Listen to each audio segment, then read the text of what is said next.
یہ ہفتہ وار مجلس ذکر و دعا اور درس و تدریس کا ایک خوبصورت سلسلہ جو بلا ناغہ جاری و ساری ہے۔ اللہ تعالی ہمیں ایسی پاکیزہ مجالس سے دین سیکھنے اور اپنی روحانی اور اخلاقی تربیت حاصل کرنے کی توفیق عطا فرمائے۔ احکام القرآن ہمارا ٹاپک ہے اور احکام القرآن میں احکام میت، اس کے اوپر یہ ہمارا تیسرا سیشن ہے اور انشاءاللہ آج ہم اس کو کمپلیٹ کریں گے۔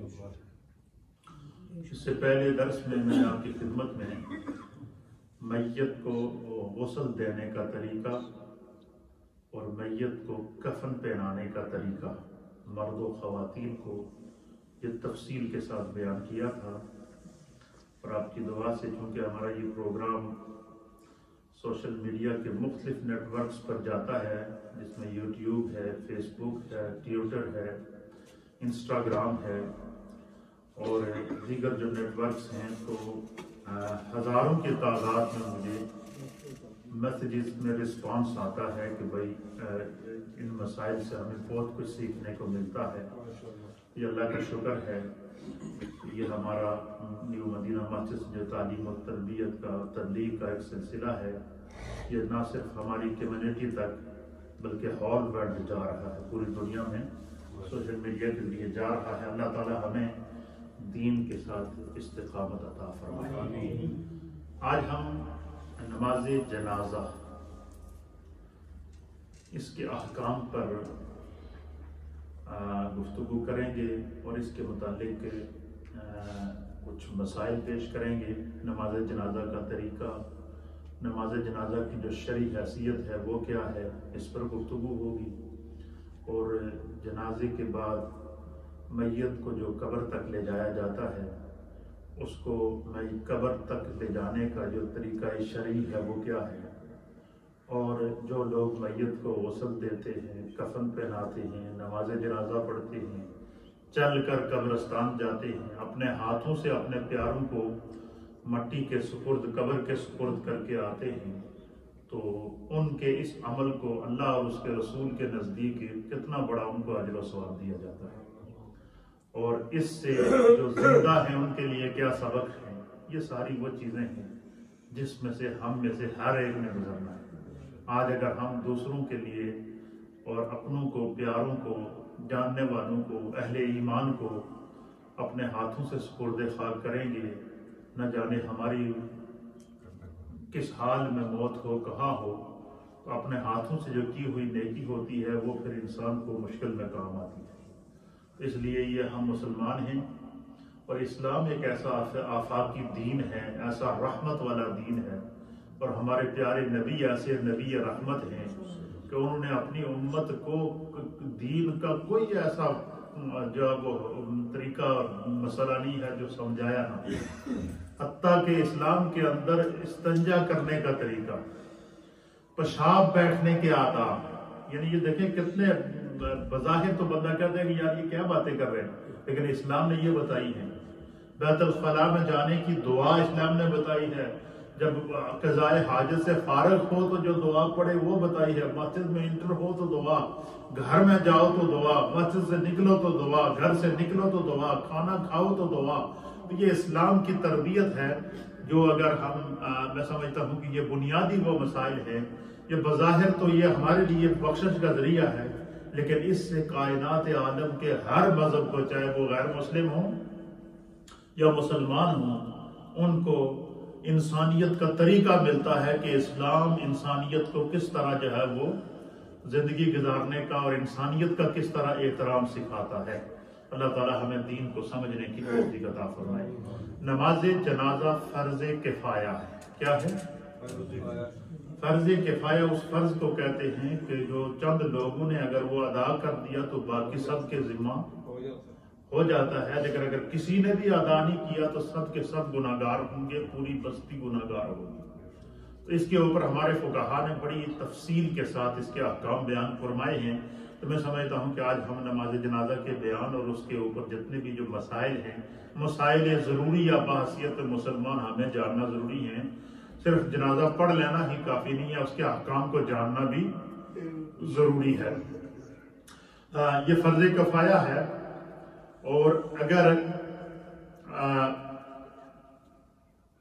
چند لوگوں نے یا کسی نے پڑھ لی تو باقیوں کے ذمہ سے یہ کیا ہو جاتا ہے، یہ ادا ہو جاتا ہے، اور اگر کہیں باقی بری ذمہ ہو جاتے ہیں، اور اگر کسی کو خبر پہنچے تو کوشش کرے کہ وہ جنازے میں پہنچ سکتا ہو تو وہ اپنے مسلمان بھائی یا بہن کے جنازے کے اندر لازماً شریک ہو، کیونکہ یہ وہ سفر آخرت ہوتا ہے کہ جس میں سے ہر ایک نے گزرنا ہوتا ہے۔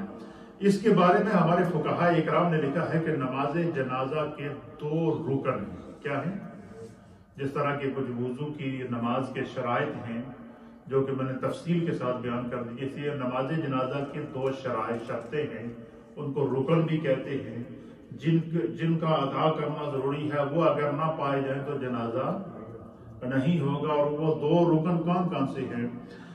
ان میں سے 4 تکبیر کہنا، 4 تکبیرات نماز جنازہ کا پہلا رکن ہے، 4 تکبیرات کہنا۔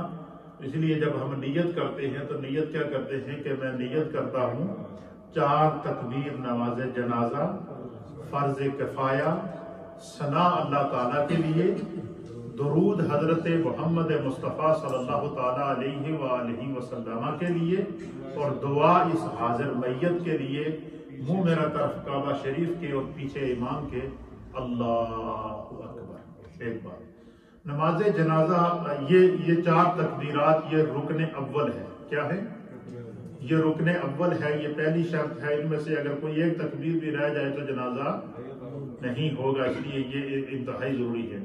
اور دوسرا رکن نماز جنازہ کا ہے قیام، کھڑے ہو کر نماز جنازہ ادا کرنا۔ کیا کرنا؟ ہاں، اور یہ بات یاد رکھیں کہ نماز جنازہ میں نہ رکوع ہے نہ سجدہ ہے، ٹھیک ہے، ایک بات۔ دوسری بات یہ دیکھیں، جب بندہ آپ نے ایک بات نوٹ کی ہوگی کہ ساری زندگی جب بندہ مومن اپنی سانس نکلنے تک جب نماز پڑھتا ہے، تو وہ نیت کیا کرتا ہے کہ میں نیت کرتا ہوں 4 رکعت نماز فرض اللہ تعالیٰ کے لیے، وقت نماز ظہر، منہ میرا طرف کعبہ شریف کے، پیچھے اس امام کے۔ یہ ہم کرتے ہیں یا نہیں کرتے؟ اور امام نیت کرتا ہے کہ آگے ان مقتدیوں کے، نیت امام کی بھی یہی ہوتی ہے، لیکن وہ کیا کرتا ہے، امام جو بھی ہوتا ہے وہ کہتا ہے کہ آگے ان مقتدیوں کے۔ تو ساری زندگی بندہ جو نماز ادا کرتا ہے اپنی آخری سانس تک، تو وہ کیا نیت کرتا ہے کہ پیچھے اس امام کے۔ لیکن ایک وقت زندگی میں ایسا آتا ہے کہ جب بندہ فوت ہو جائے اور اس کا جنازہ ادا کیا جاتا ہے، تو اس کو جو اللہ کی طرف سے ساری زندگی اسلام کی اور ایمان کی اطاعت کرنے کا جو صلہ ملتا ہے، وہ صلہ کیا ملتا ہے؟ جب وہ فوت ہوتا ہے تو امام اس کو آگے رکھتا ہے، وہ پھر امام کے آگے وہ ہوتا ہے، اور امام جب نماز پڑھاتا ہے۔ اچھا، یہ علماء اور محدثین نے لکھا ہے کہ اس میں کیا حکمت ہے؟ اس میں حکمت یہ ہے کہ یہ بندہ مومن کو دنیا سے الوداع ہوتے وقت خدا عزت عطا فرماتا ہے۔ کیوں؟ کہ اس نے اپنے آخری سانس تک اللہ اور اس کے رسول کی اطاعت کرتے ہوئے ہمیشہ یہ نیت کر کے کھڑا ہوا کہ پیچھے اس امام کے، آخری سانس تک۔ اور پھر جب وہ دنیا سے چلا گیا تو وہ وقت آتا ہے کہ پھر سارا خاندان کندھوں پر اٹھا کر اس کو لاتا ہے اور امام کے سامنے رکھ دیا جاتا ہے۔ امام بھی، میت بھی امام کے آگے ہوتی ہے، اور امام نماز جنازہ ادا کرتا ہے۔ وہ نماز جنازہ در حقیقت کیا ہوتی ہے؟ بندہ مومن کے ایمان کی گواہی ہوتی ہے، بندہ مومن کے نیک ہونے کی گواہی ہوتی ہے، بندہ مومن کے۔ اور بعض لوگ ایسے ہوتے ہیں کہ جو اس طرح کی کچھ جو ہے وہ اپنی زندگی میں گناہ کر بیٹھتے ہیں کہ ان کے لیے پھر شریعت کے احکام آ جاتے ہیں کہ بھائی ان کا جنازہ بھی نہ پڑھا جائے۔ یہ کتنی بڑی بدقسمتی ہے۔ مثلا کسی نے خودکشی کر دی، یا کوئی ایسا جو ڈاکہ مار رہا تھا، ڈاکو تھا، اور ڈاکہ مارتے ہوئے جناب علی مقابلے میں مارا گیا، اس کے لیے بھی حکم ہے کہ اس کا جنازہ نہ پڑھا جائے۔ ہاں، اور بڑے سے بڑا مجرم ہو، بڑے سے بڑا مجرم، وہ اگر قانون کی گرفت کے اندر آ جائے، عدالت کے اندر جا کے اس کو سزا دی جائے، اور اس سزا کے اندر اگر اس کو سزائے موت ہو جائے تو اور سزا ملنے کے بعد اس کو اگر سزائے موت ہو جائے تو اس کے لیے حکم کیا ہے کہ اس کو باقاعدہ تمام طرح شرعی احکام کے ساتھ اس کا جنازہ بھی ادا کیا جائے، اس کی تدفین بھی کی جائے، اس کے لیے دعائے مغفرت بھی کی جائے، کیونکہ وہ دنیا میں اپنے گناہ کی سزا بھگت چکا ہے۔ آگے اللہ تعالیٰ رحیم و کریم ہے، یہ اس کے کرم کے اوپر اس کو چھوڑ دیا جائے۔ تو اس طریقے سے جو ہے وہ بعض انسان سے ایسی غلطیاں سرزد ہو جاتی ہے کہ پھر ان کے لیے حکم یہ ہوتا ہے کہ ان کا جنازہ بھی نہ پڑھا جائے۔ اللہ تعالیٰ ہر بندہ مومن کو ایسی ابتلا سے محفوظ رکھے، خدا محفوظ رکھے۔ یہ برا وقت کا کوئی پتہ نہیں ہوتا کہ کب اور کیسے آتا ہے۔ تو نماز جنازہ کے دو رکن کیا ہیں؟ چار تکبیرات کہنا پہلا رکن، اور دوسرا رکن کیا ہے؟ کھڑے ہو کر نماز جنازہ کو ادا کرنا۔ پھر اسی طریقے سے نماز جنازہ کے اندر 3 چیزیں سنت مؤکدہ ہے، 2 ارکان کے بعد 3 سنت مؤکدہ ہے، اور وہ ان سنت مؤکدہ کے اندر جو ہے وہ جو 3 سنت مؤکدہ ہیں ان میں سے سب سے پہلے کیا ہے کہ نیت کے بعد جب تکبیر کہہ کر کے بندہ ہاتھ باندھتا ہے اور پھر وہ ثنا پڑھنا، کیا کرنا؟ اور ثنا جو پڑھی جاتی ہے، جو نماز کے اندر ہم پڑھتے ہیں وہ پڑھے، اور اس کے اندر ایک لفظ کا اضافہ کر لے۔ اگر کسی نے اضافہ نہیں بھی کیا تو جو نماز کے اندر ثنا پڑھی جاتی ہے وہ ثنا پڑھی جائے گی، اور وہ جو ثنا ہے وہ امام بھی پڑھے گا اور پیچھے جو مقتدی ہیں وہ بھی پڑھیں گے، اور وہ کیا ہے؟ سبحانک اللہم و بحمدک و تبارک اسمک و تعالی جدک و جل ثناؤک و لا الہ غیرک۔ یہ سنت مؤکدہ ہے۔ نیت کرنے کے بعد، پہلی تکبیر کہنے کے بعد پھر ثنا پڑھی جائے گی، اور ثنا پڑھنے کے بعد پھر اللہ اکبر امام کہے گا تو امام کے ساتھ جو پیچھے مقتدی ہیں وہ بھی اللہ اکبر کہیں گے، لیکن ہاتھ باندھے رہیں گے جہاں وہ ہاتھ ہے۔ ہاں البتہ یہ ہے کہ بعض علماء نے لکھا ہے، ائمہ نے، کہ جب اللہ اکبر کہے تو بندہ آسمان کی طرف نگاہ اٹھائے، اللہ کی وحدانیت کا اظہار کرے۔ تو نماز جنازہ کے ارکان میں 4 تکبیرات کہنا، نماز جنازہ کے ارکان میں قیام، کھڑے ہو کر نماز جنازہ ادا کرنا، اور نماز جنازہ کے اندر 3 سنتیں سنت مؤکدہ ہے۔ کیا ہے؟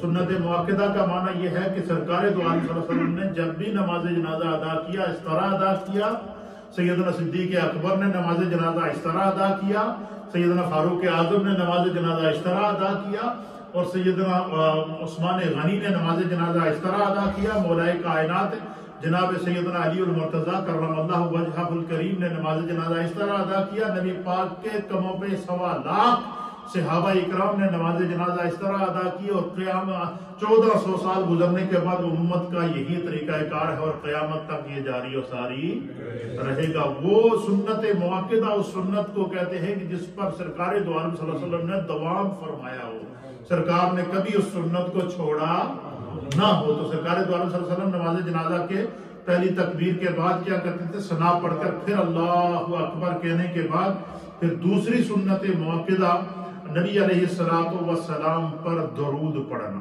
کیا کرنا؟ اور درود ابراہیمی پڑھنا۔ کیا کرنا؟ جو نماز کے اندر درود پڑھا جاتا ہے وہ درود پڑھیں، یا علماء اور محدثین نے لکھا ہے کہ اگر جو جنازے کے لیے درود جو فقہاء اور ائمہ اور محدثین نے سنت سے ثابت کیا ہے وہ کیا ہے کہ اللہم صلی علی محمد وعلی آل محمد کما صلیت وسلمت وبارکت ورحمت وترحمت علی ابراہیم وعلی آل ابراہیم انک حمید مجید۔ اگر یہ یاد ہے تو پڑھ لے، نہیں تو درود ابراہیمی بندہ پڑھ لے جو نماز کے اندر درود پڑھا جاتا ہے۔ پہلا درود اور دوسرا درود دونوں پڑھ لیں، پڑھنے کے بعد پھر اللہ اکبر کے۔ تو نماز میں ثنا پڑھنا، نماز جنازہ میں ثنا پڑھنا یہ سنت مؤکدہ ہے۔ پھر درود پڑھ کر پھر اللہ اکبر کہیں گے، اور اللہ اکبر کہتے ہوئے ہاتھوں کو نہیں اٹھائیں گے، ہاتھ باندھے رہیں گے ناف کے نیچے۔ تو یہ دوسری سنت مؤکدہ ہے۔ اور تیسری سنت مؤکدہ کیا ہے کہ نماز جنازہ کی دعا پڑھنا، اور وہ دعا کیا ہے جو سنت سے دعا ثابت ہے۔ وہ دعا اگر ہر مومن کو یاد ہونی چاہیے۔ اگر آپ میں سے کسی کو یاد نہیں ہے تو آپ یاد کریں، مجھے ثنا آ چاہیے اور مجھ سے پوچھیں، میں آپ کو پڑھانے کے لیے تیار ہوں۔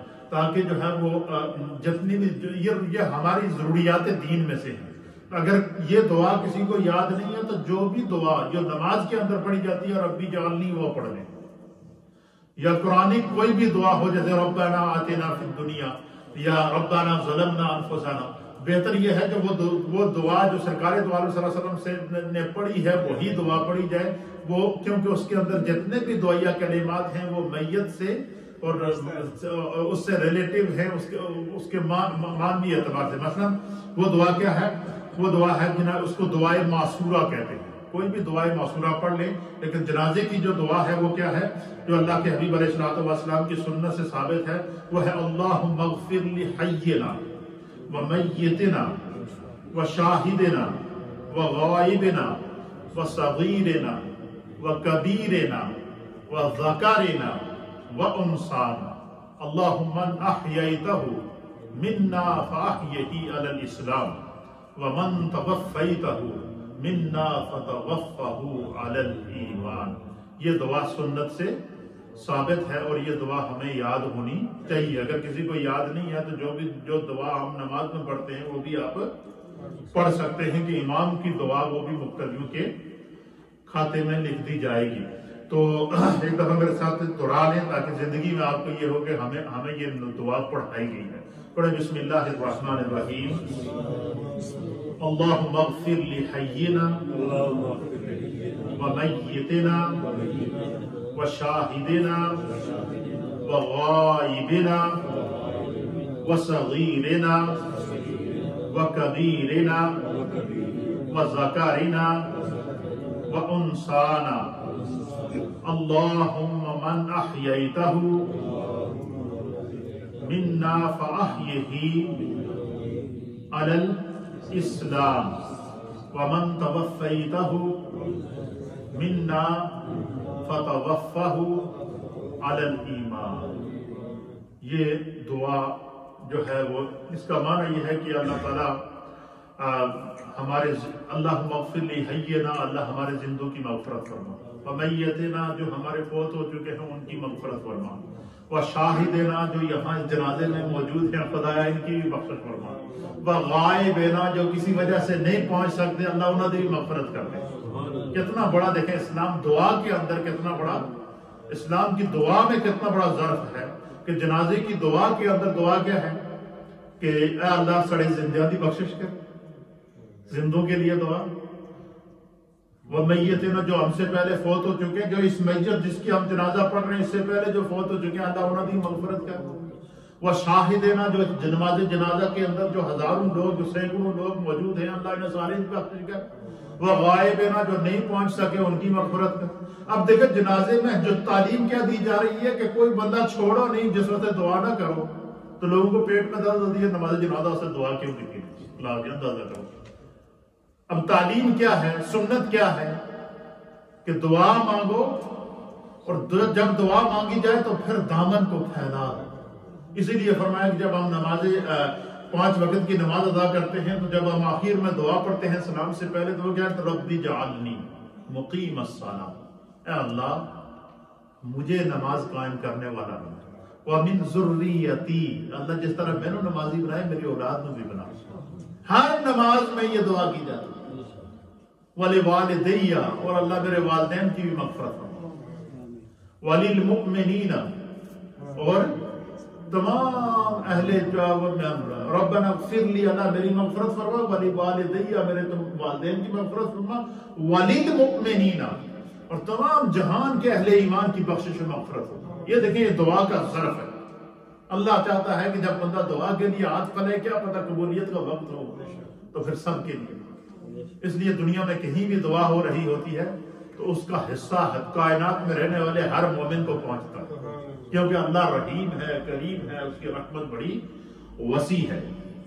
تو یہ دعا پڑھنے کے بعد پھر اللہ اکبر کہتے ہوئے جو ہے وہ چوتھی تکبیر کمپلیٹ کر کے پھر جو ہے وہ ایک ہاتھ کو دائیں ہاتھ کو چھوڑ کر السلام علیکم, پھر بائیں ہاتھ کو چھوڑ کر پھر السلام علیکم کہنے کے بعد پھر صفوں کو توڑ دیا جائے, اور توڑنے کے بعد سورہ فاتحہ شریف، سورہ اخلاص شریف اور جو کلمات طیبات پڑھ کے میت کے لیے اور وہ دعا کی قبولیت کا وقت ہوتا ہے سب کے لیے دعا کی جائے، یہ سنت مصطفیٰ سے ثابت ہے۔ حضور علیہ السلام نے فرمایا کہ فَإِذَا صَلَّيْتُمْ عَلَى الْمَيِّتِ فَاخْلِصُوا لَهُ الدُّعَاءَ، اور ایک روایت کے فَأَخْلِصُوا لَهُ الدُّعَاء، کہ حضور نے فرمایا کہ جب تم میت پر نماز جنازہ پڑھ چکو، جن لوگوں کو دعا سے الرجی ہوتی ہے نا کہ آپ نے میت کے پیچھے دعا کیوں نہیں مانگی ہے، تو وہ کیا کرتے کہتے جی کہ ہم نے جو جنازے میں دعا پڑھ لی نا وہ تو پڑھ لی ہے، بس وہی دعا ہے۔ بھائی دعا مانگنے میں کنجوسی کیوں کرتے؟ جب اللہ تعالیٰ بخشنے میں جہاں وہ اس کے رحمت کے دریا بہ رہے ہیں تو پھر بندے کا دامن کیوں دعا کے لیے تنگ ہو؟ تو دعا کے لیے کبھی بھی دامن کو تنگ نہ کیا ہے۔ ہمارے علماء محدثین نے اور اہل اولیاء کاملین نے بتایا ہے کہ کوئی بندہ جو یہ کہے کہ اس کو دعا سے تکلیف ہوتی ہے، اس کو دعا سے تکلیف نہیں ہوتی، وہ سمجھ لو کہ وہ خدا کی رحمت سے محروم ہے، وہ بدقسمت شخص ہے جس کو دعا سے تکلیف ہو۔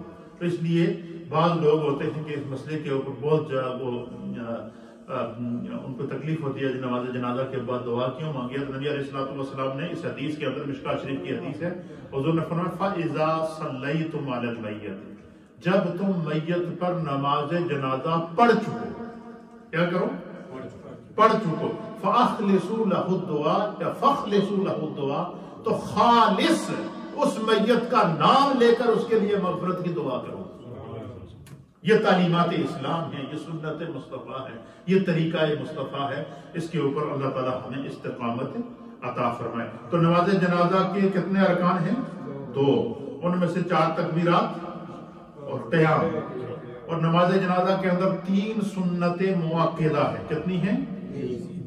3 سنت مؤکدہ ہیں، اور ان میں پہلی کیا ہے؟ ثنا پڑھنا، دوسری درود پاک پڑھنا، اور تیسری دعا پڑھنا۔ ایک بات، تیسرا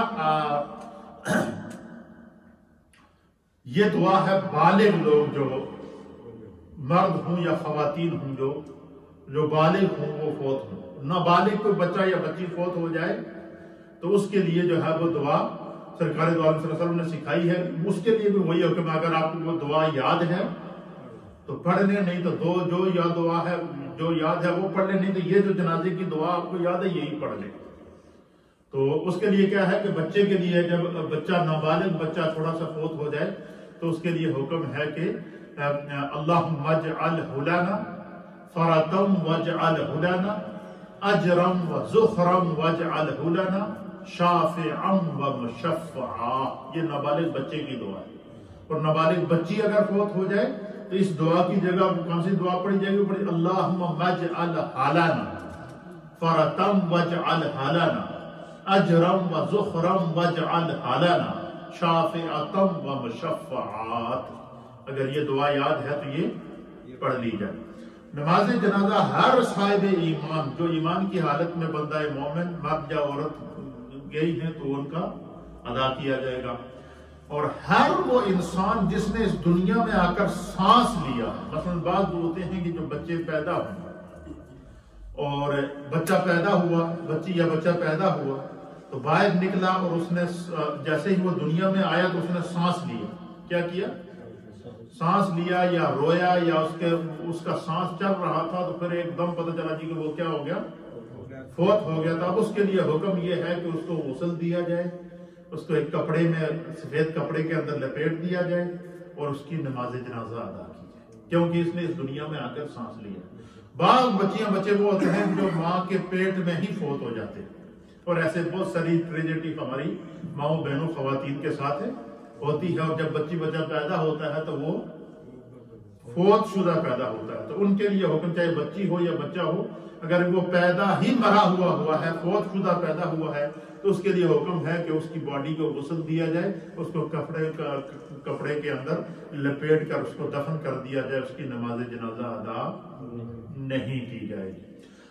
اگر کسی ایسی جگہ، مثلا کوئی بندہ سفر میں ہے یا کسی ایسے مقام پر ہے، کسی جنگل میں ہے، ویرانے کے اندر ہے، بندہ فوت ہو گیا اور ساتھ میں جو ہے وہ کوئی بندہ نہیں، ایک ہی بندہ ہے، تو اس کے لیے حکم ہے کہ وہ جو ایک ہی بندہ اس کی نماز جنازہ پڑھے۔ نماز جنازہ کے لیے جماعت کا ہونا شرط نہیں، یہ سنت ہے۔ اگر کسی ایک بندے نے بھی جنازہ پڑھ لیا تو جنازہ ہو جائے گا. کیا کر دیا؟ مطلب ایک باڈی ہے اور ایک بندہ ہے تو وہ نماز جنازہ پڑھ لے گا تو جنازہ ہو جائے گا. تو یہ چند اس کے لیے احکام ہیں. پھر اس کے لیے نماز جنازہ کے واجب ہونے کے لیے وہی شرائط ہیں جو عام نمازوں کے لیے. جیسے نمازی کے لیے بالغ کا ہونا شرط ہے، اور یعنی جس پر نماز فرض ہے اس کو چاہیے کہ وہ جنازہ بھی ادا کرے. نابالغ پر جنازہ واجب نہیں ہے، ضروری نہیں ہے. اگر وہ ادا کرتا ہے تو وہ تو ذرا خاندان میں جو بھی بچے ہوتے ہیں، بڑے ہوتے ہیں، جب جنازہ ہوتا ہے سب شریک ہوتے ہیں. لیکن جب اس کے لیے جو شرائط ہیں وہ وہی ہیں جو عام ایک نمازی کے لیے ہوتے ہیں. وہ کیا ہوتے ہیں کہ جو ہے وہ قادر ہو، یعنی نماز جنازہ ادا کرنے پر قادر ہو. مثلا ایک بندہ ہے جو جیل میں ہے، قید کی صورت میں ہے، اور اس کا کوئی عزیز فوت ہو جاتا ہے اور جیل سے اس کو اجازت نہیں ملتی، تو وہ تو قادر نہیں ہے جنازہ پڑھنے پر، آزاد ہے اور وہ جنازے میں شرکت کر سکتا ہے. کوئی چیز مانے بھی نہیں ہے تو اس کو کرنی چاہیے، کیونکہ یہ اس کے گناہوں کی معافی کا ذریعہ ہے. پھر اسی طریقے سے عاقل ہو، عقل مند ہو، یعنی کوئی پاگل ہے یا کسی کا دماغ کام نہیں کرتا ہے، تو منٹل جس کو کہتے ہیں، منٹلی اپسٹ ہے کوئی بندہ، اگر اس کی نہ نیکی لکھی جائے گی نہ گناہ لکھا جائے گا. اس کے لیے حکم ہے کہ یہ مرفوع القلم ہے. کیا ہے؟ وہ بخشایا ہے، کیونکہ اس تک وہ معذور شرعی ہے کہ اس کا دماغ کام نہیں کر رہا ہے. پھر اسی طریقے سے جو ہے وہ مسلمان ہو، تو غیر مسلم کا جو ہے وہ اگر کہے کہ میں جنازہ پڑھوں گا تو اس کو تو نہ ہی کسی غیر مسلم کے جنازے کے اندر شرکت کی اجازت ہے. تو اس کے جنازے کے لیے قادر کا ہونا، بالغ کا ہونا، عاقل کا ہونا اور مسلمان ہونا. جو عام نمازی کے لیے شرط ہیں وہی شرائط نماز جنازہ کی صحت کے لیے، اس کی ادائیگی کی صحت کے لیے یہ شرائط ہیں. اچھا، اسی طریقے سے نماز جنازہ کی جگہ کا پاک ہونا، جس طریقے سے نمازی کے لیے جگہ کا پاک ہونا ضروری ہے، اسی طریقے سے نماز جنازہ کے لیے طہارت، بندے کا پڑھنے والے کا پاک ہونا. اس کے لیے یہ بھی ہمارے علماء کو کہاں لکھا ہے. مثلا بعض لوگ ہوتے ہیں نا جب گاؤں دیہاتوں میں جنازے ہوتے ہیں تو دور دراز سے لوگ سفر کر کے آتے ہیں، اور وہ جیسے ہی پہنچے تو آگے جنازے کی صفیں کھڑی ہیں. اب وہاں پر پانی موجود ہے لیکن اتنا وقت نہیں ہے کہ بندہ کیا کرے. اگر وضو کرتا ہے تو جنازہ نکل جائے گا تو اس کے لیے حکم ہے بے شک پانی موجود ہو وہ کیا کرے، فوراً زمین پر ہاتھ مارے، تیمم کرے اور جنازے میں پڑھ لے. وہ کیا کرتے، جنازہ ادا کر لے. اور اس طرح کی اکثر جو آپ نے دیکھا کہ ہمارے علاقوں گاؤں دیہاتوں میں جب جنازے ہوتے ہیں تو لوگ جب دور دراز سے آتے ہیں بالخصوص تو جنازہ کھڑا ہوتی ہے، صفیں کھڑی ہوتی ہے، تو ان کے لیے حکم کیا ہے، بے شک پانی موجود بھی ہو تو اب وہ اگر وضو کرتا ہے تو نماز جنازہ کی تکبیرات کو نہیں پا سکتا، تو اس کے لیے حکم ہے کہ وہ فوراً وہیں پر بیٹھ کر تیمم کر کے جنازہ ادا کر لے. میت کو غسل دینے کے لیے جو ہے وہ یہ سارا طریقہ میں نے بیان کر دیا، لیکن ایسی جگہ بندہ فوت ہو گیا جہاں پانی نہیں ہے. کیا ہے؟ پانی نہیں ہے، تو فرمایا کہ وہ پھر میت کو تیمم کرا کے اس کو سپرد خاک کر دیا.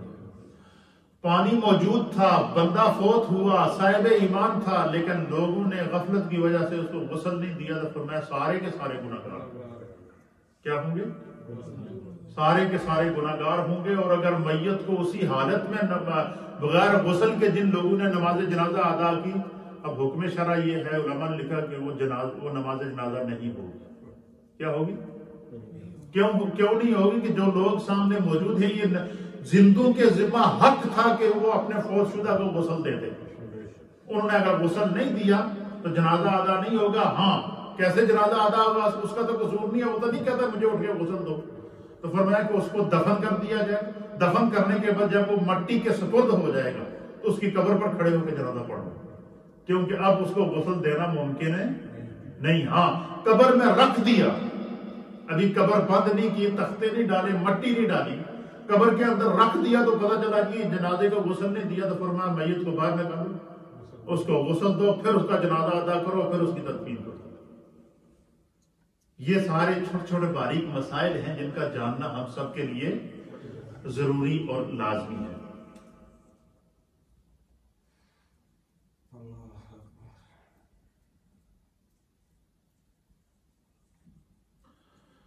پھر جب نماز جنازہ ادا کر چکو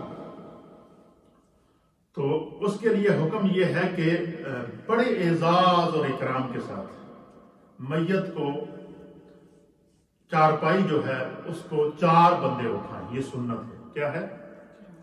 اور اس کے بارے میں نبی علیہ الصلوۃ والسلام نے فرمایا کہ جو دائیں طرف کا، جو سرہانے کی طرف جو دائیں طرف کا پایا ہے، پہلے ایک پایا وہاں پکڑا جائے، ایک پھر دائیں طرف کا پاؤں کی طرف، پھر بائیں طرف کا سرانے کی طرف، پھر بائیں طرف کا پاؤں کی طرف۔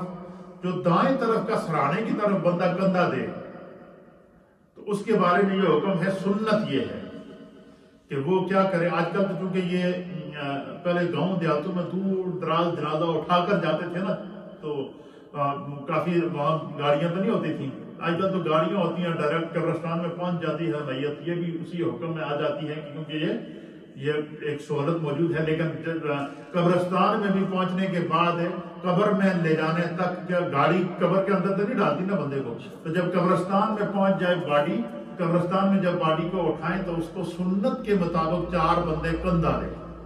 کیا کریں؟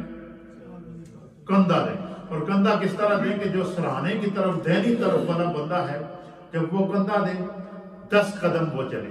کیا کرے؟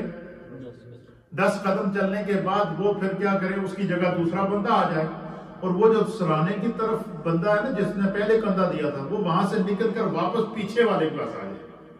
کیا کر دے؟ پیچھے 35 والی کی طرف آ جائے، پاؤں کی طرف جو دہنی طرف ہے پھر وہاں کندھا دے۔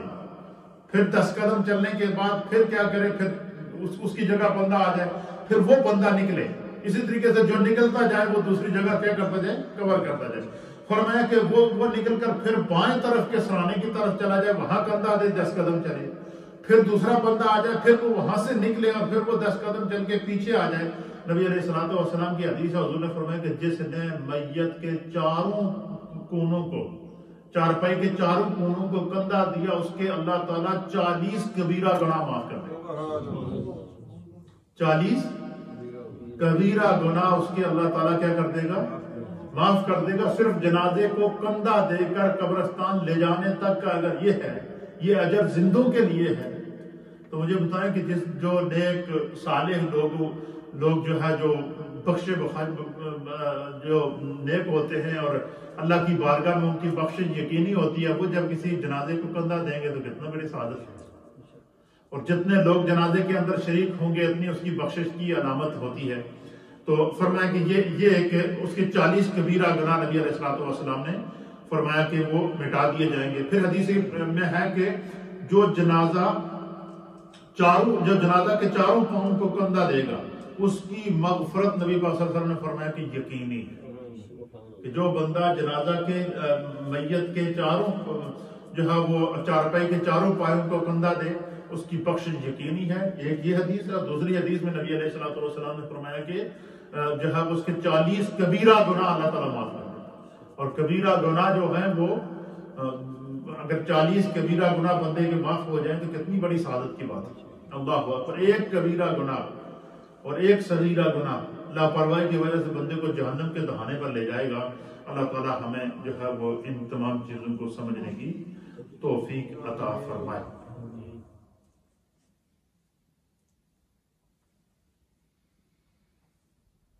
اسی طریقے سے بچے ہوتے ہیں، چھوٹے فوت ہو جائیں تو ان کے لیے چارپائی کا ہونا ضروری نہیں ہے، ان کو بندہ کپڑے میں لپیٹ کر ہاتھوں پر اٹھا کر لے جا سکتا ہے۔ اس کی شریعت نے ہمیں اجازت دی ہے۔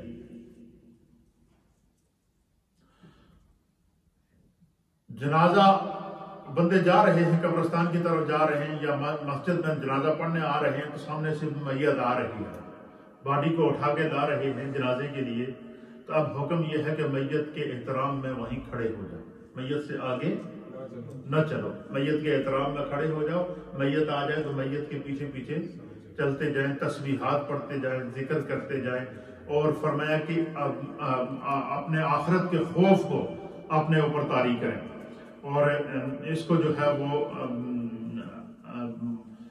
خوف خدا طاری ہونا چاہیے اور خشیت ہونی چاہیے، اور نماز جنازہ جب تیار ہو یا جنازے کو لے جا رہے ہوں تو فرمایا بندے کے اوپر خوف خدا کا غلبہ ہونا چاہیے۔ اور بعض لوگوں کی عادت ہوتی ہے کہ جنازے میں اس وقت بھی باتیں کرتے رہتے ہیں، ہنستے رہتے ہیں، تو جنازے کے ساتھ ہنسنے سے منع کیا گیا ہے۔ حضرت عبداللہ بن مسعود رضی اللہ تعالیٰ عنہ بیان کرتے ہیں کہ وہ ایک جنازے کے اندر شریک ہوئے، تو وہ ایک بندہ جب باڈی آگے کے جا رہی تھی تو پیچھے جیسے لوگوں کی عادت ہوتی ہے گپیں لگاتے ہیں، یہاں پھوڑی کے لیے مسجد میں آتے ہیں تو جو باتیں باہر نہیں کرنی ہوتی وہ بھی آ کر یہی بیٹھ کے کرتے ہیں۔ یہ بھی ہم لوگوں کے اندر ایک بڑی قباحت پائی جاتی ہے، اللہ تعالیٰ ہمیں اس چیز سے محفوظ رکھے۔ تو حضرت عبداللہ بن مسعود رضی اللہ تعالیٰ عنہ آپ جنازے کے ساتھ جا رہے تھے، تو چند بندے ایک دو بندے وہاں گزر رہے تھے، ایک بندہ آپس میں خوش گپیوں میں مصروف تھا اور ہنس رہا تھا، اور آپ پر یہ بات انتہائی ناگوار گزری، آپ نے اس کو بلایا، بلا کر اس کو ڈانٹا کہ خدا کے بندے یہ ہنسنے کا مقام نہیں ہے، فرمایا جنازے میں ہنسو نہیں، رو، جنازے کے اندر خوف خدا اپنے اوپر طاری کرو۔ پھر اسی طریقے سے میت کو جب قبر کے اندر رکھ دیا جائے تو بالکل اسی طریقے سے جس طرح قبلہ رخ جو ہے وہ اس کا چہرے ہو قبلہ رخ کر کے پھر میت کے اوپر جو ہے وہ جب تختے ڈالے جائیں، تختے ڈالنے کے بعد پھر جو ہے وہ کوشش کریں کہ 3 مرتبہ جو ہے وہ ہاتھ کے ساتھ اس کے اوپر کیا کریں، مٹی ڈالیں اپنے ہاتھ کے ساتھ، یہ سنت ہے، اور اس سے گناہوں کی معافی ملتی ہے، اللہ تعالیٰ جو ہے وہ ہمیں دین کا۔ عبداللہ بن مسعود فرماتے ہیں کہ نبی علیہ الصلوۃ والسلام نے اس سے منع کیا ہے کہ جنازے کے ساتھ ہنسنا کبھی نہیں، اور وہ بیان کرتے ہیں کہ ایک شخص جنازے کے ساتھ جاتے ہوئے ہنس رہا تھا، تو آپ نے فرمایا کہ میں تجھ سے کبھی کوئی کلام نہیں کروں گا، تو اتنا سنگ دل انسان ہے کہ تیرے سامنے ایک مسلمان بھائی مسلمان بہن کا جنازہ جا رہا ہے اور تو ابھی بھی ہنس رہا، اور یہ ہنسنے کا مقام نہیں ہے۔ تو پھر آپ فرماتے ہیں کہ ذکر کرنا چاہیے، انہوں نے فرمایا کہ ذکر کرو، پھر جو ہے وہ تسبیحات پڑھتے رہو، میت کی مغفرت کے لیے دعا کرو، اور اس دوران اپنے گناہوں کو یاد کر کے اپنے اوپر خوف طاری کرو اور اپنے رب سے استغفار طلب کرو۔ تو یہ جنازے کے چند احکام تھے جو میں نے آپ کی خدمت میں تفصیل سے بیان کر دیے ہیں۔ اللہ تعالی ہمیں دین کو سمجھنے کی توفیق عطا فرمائے۔ نماز جنازہ، غسل میت اور جنازہ کے احکام تقریباً آج ہم نے کمپلیٹ کیے ہیں۔ انشاءاللہ نیکسٹ جو مجلس ہوگی وہ احکام القرآن کا نیا موضوع ہم لے کر آئیں گے، کیونکہ ان دنوں میں قربانی کے احکام بھی چل رہے ہیں اور ساتھ ساتھ حج کے احکام بھی چل رہے ہیں، تو میں چاہوں گا کہ ہم عید تک یہی احکام تفصیل کے ساتھ جمعے میں بھی بیان کر دیں اور ہماری ہفتہ وار مجلس کے اندر بھی بیان کر دیں، تاکہ ہمیں جو ہے وہ دین سیکھنے کا موقع ملے۔